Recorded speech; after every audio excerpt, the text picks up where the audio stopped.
Honkai style is facing a bit of a sustain issue, nothing that hasn't been established before mind you, but it's becoming more and more noticeable with each passing version. You may have checked out a video or two made by another HSR creator in the past on the matter pertaining to sustain units all being the exact same, or how they can't make another shielding unit because they already came up with every possible shielding gimmick you can think of. I'd even wager you guys have your own opinions on the subject already as well. But with the game being into version 3 now, and there being a big push to trying new playstyles, namely in the form of the new Remembrance Path, as well as Mide and Tribi finally giving attention to HP scaling and manipulation mechanics, I figured now's a good time to spark this discussion once more to see if maybe it can be addressed in the future.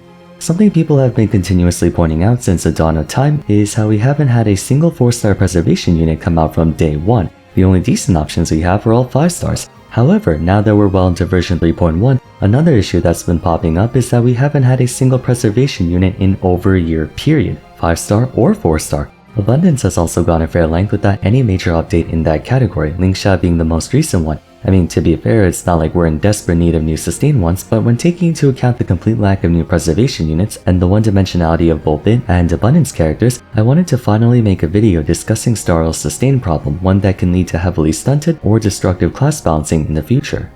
Something that had me very concerned about HSR's gameplay from the get-go is how bare its combat is in scope. I wasn't expecting it to be overly sophisticated given it's a gacha game intended to be marketable even to people who have never picked up a game before, but as someone who's played turn-based RPGs my whole life, I'll be the first to tell you, there's a reason why so many of them have a bunch of different mechanics, no matter how rudimentary and digestible they're meant to be. Ultimately yes, turn-based combat typically defaults to powering up your characters to deal as much damage as possible as quickly as possible, but even if you look within the battlefield and with that, you'll find no shortage of depth in strategy, conceptualization, team building, character planning, and so on. Honkai Star Rail was modeled to be almost identical to Genshin Impact's characters in structure, from each unit having a weapon to a set of abilities that can be compressed into 3 actionable commands, to an equipment system providing nearly identical stats, and so on. The only difference is that one is real-time action combat while the other is turn-based. As such, no element of skill or mechanics are involved in the latter. There is a logically optimal course of action to take at any given point in time.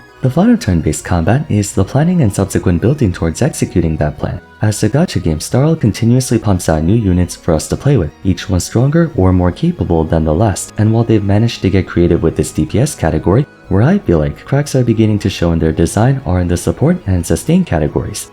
I already made a video discussing supports last year, and I feel like it still holds up now, what with how new Harmony units like Tribi and Sunday have no choice but to do Runmei, Sparkle, and Robin's jobs better if they want to stand out, but I have yet to talk about sustain units. To recap, Star Rail has yet to receive a new preservation character in over a year. More pressing is that we haven't gotten a single new 4-star preservation character at all since the game came out. Many would be quick to attribute that to preservation or abundance characters not being as appealing to market as characters from other paths, which is true, but it does beg the question, why? There are 4 issues that can explain why sustain characters are considerably lower in quantity than the other paths. And sadly, I don't think any of these issues can be fixed in a way that doesn't result in a 1 step forward, 2 steps back outcome. Problem 1. The very concept of sustain is one-dimensional. That has less to do with HSR and more to do with turn-based combat in general. If a character drops to low health, you can only design healing or sustain in so many ways. Ultimately, your goal is to just go from low health back to full health. How it's applied doesn't really matter a whole lot. In other genres like RTS or action, you can mess around with different ways to obtain that healing. For example, in League, champions can apply healing in their own quirky ways. Soraka trades her own HP to instantly heal her target. Milio can regenerate allies by creating a zone that heals anyone who stands within it. Bard can place down little health packs that allies can walk over to recover a small amount. All in all, the end result is the same, HP goes up, but you can vary them based on area, positioning, cost, and whatnot. Turn-based combat doesn't have as many luxuries on that front. You can only design healing and by extension shielding in so many different ways. Once you make one form of healing, it's practically patented by that character. Bailu has random bouncing healing and recovery upon getting hit. Ho-Ho has healing on action, Locha has healing upon attacking and an insurance policy, Lingsha has healing on a follow-up attack, and Lynx has health regeneration. In just 5 characters or so, you've already exhausted every possible form of healing. Therefore, any subsequent character that were to come out would have to double park in one of those spots, severely limiting the variety of characters in that field. Shielding has it even worse. Fushuen, Chapard, and Aventurine effectively took up every possible way in which you can protect your team, barring maybe 1 or 2 ways. Aventurine can give the entire party a shield immediately at the start of a battle. He can also provide a shield during his turn, and he affords a shield upon launching a follow-up attack. Chapar takes care of ultimate shielding, and Fushuan handles cover tanking, using her own HP as a real-time shield for her party alongside increasing your party's max health.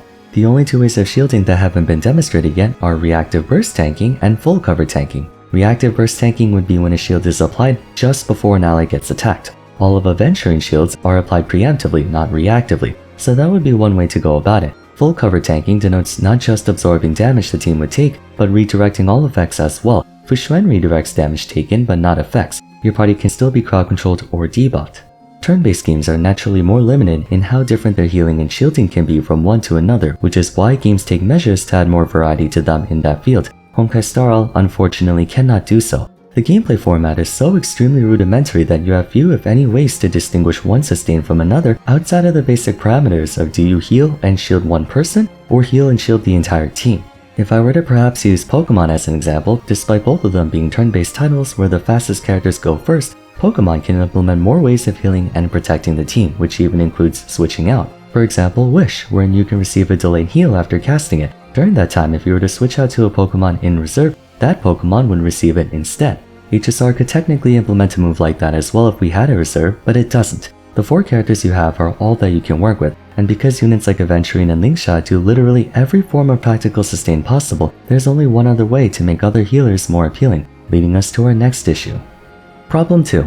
Well, it's not really a problem, it's more of a concept, but holistically speaking, sustain is uniform, therefore it's not the governing factor in distinguishing a character. Healing is healing, shielding is shielding. Unlike in Genshin, where you have a fire shield or water shield or lightning shield that can absorb this element or that element more efficiently, Star Rail has only one type of healing and shielding, doesn't matter what form that takes. Therefore, even if you have this character who heals in this way or that character who heals in that way, there's no functional distinction between Aventuring Shield and Chapard Shield, except for the fact that Aventuring gets more shields out more frequently and more quickly. You can argue follow-up attacks, break damage, and damage over time are all basically just damage in the end, which rudimentarily speaking is true, but mechanics can be and are designed around incentivizing a certain damage type more than others, as shown by MOC, PF, and Epoch cycle blessings, or enemies themselves. Currently, there's never been a cycle or enemy that specifically needs X type of healing or Y. The game couldn't care less if your healing came from a character or a memo sprite or a light cone. Same applies to characters. There hasn't really been a noteworthy unit who exclusively wants health regeneration or shield frequency over traditional healing or cover tanking. I also don't think they plan to release one anytime soon.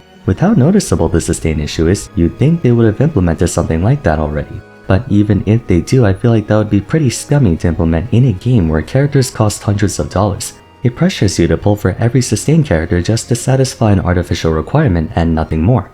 Basically, if they were to bring out another sustain unit, Problem 1 makes being original next to impossible with the way Star Rail's designed, and then Problem 2 puts the character at odds with every other sustain, which means if a shielder isn't better than or at least equal to Aventuring in shielding capability, or a healer isn't on par with or superior to Linkshot and Huohuo in healing, looking at it purely from the perspective of needing a sustain for your team, they're going to be passed over. That is, unless they have some other way to stand out, which happens to be problem number 3. Because of the first two problems, problem 3, sustains are obligated to do more than just sustain. At this point, it's become a foregone conclusion that all healers need to be capable of healing and cleansing, while shielders and cover tanks have to be capable of defending their team and giving them either crowd control immunity or effect rest. The only way to differentiate a sustain from one to another would then be to see what else they can offer, and that's what Hoyo has been doing for the past half dozen or so of them. Make them do something more. Gallagher can contribute to break teams thanks to his own personal break damage and increasing break damage overall. Huohuo can boost their party's attack and battery them. Aventuring increases crit damage. Fushuan offers crit rate. Linkshot can follow-up attack and increase break damage as well. While it may sound inoffensive at the beginning, at what point do they start having to one-up each other in those departments as well? Aventuring can deal decent follow-up attack damage in his own right, but it's still a far cry from what true follow-up attackers can do. Therefore, he can't actually compete against the likes of Fei Shao, Jingyu, and Topaz and whatnot. However, Linkshot has demonstrated the capability of competing in break damage with actual break attackers. To be fair, it's only attack for attack, not actual DPS, but once again, at what point does it eventually become that? Same applies to buffing. Presently, sustain units offer marginal support, nowhere near sufficient enough to compete with dedicated harmony and nihility units. But seeing as that's the only way you can make them distinct from one to another, eventually they'll evolve to get more and more support on top of it, causing them to become full-blown supports who are known more for their attacking and buffing, and not at all for their healing and shielding. Mind you, no one's looking at Lingsha and Aventurine and trying to see how good they are at healing anymore, but even that in and of itself raises yet another problem. If healing and shielding are so insignificant that we're looking at sustain units for DPS and stuff, why even go through the trouble of creating a designated class for them in the first place? Imagine making a destruction character and everyone's looking at them like, I wonder if they can shield the entire party and have death ignore insurance. You know what I mean? What even is the purpose of classes when everyone can do everything? That's probably the main reason why Hoyo is so hesitant on releasing new sustain units. They know that the only way to make a new one is to have them one-up the existing characters to their detriment, but the only way to one-up the existing characters is to either beat them at their own game, which is not something they want to do out of consideration for those characters, or have them take a bite out of other paths, also something they don't want to do. The most difficult part is, sustain characters are the class most likely to get power crept out of relevance.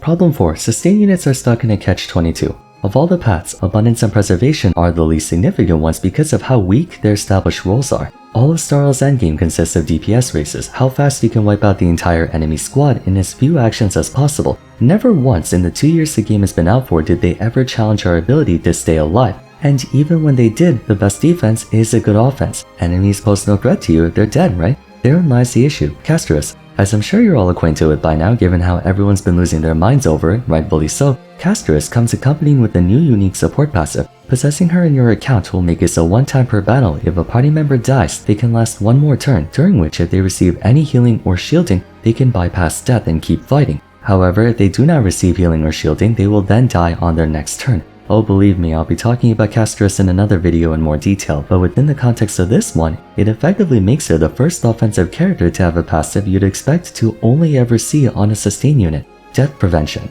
The condition is that the party member needs to be healed or shielded on their next turn. Thing is, a lot can happen in a turn cycle. You could purposefully ignore the healing or shielding requirement and just try to finish the battle in time before that happens. With Castris not even needing to be in the party for this to happen, you're allowed to run a full non-sustain lineup, raising your team's DPS even more to where you probably don't even need a sustain unit in the first place.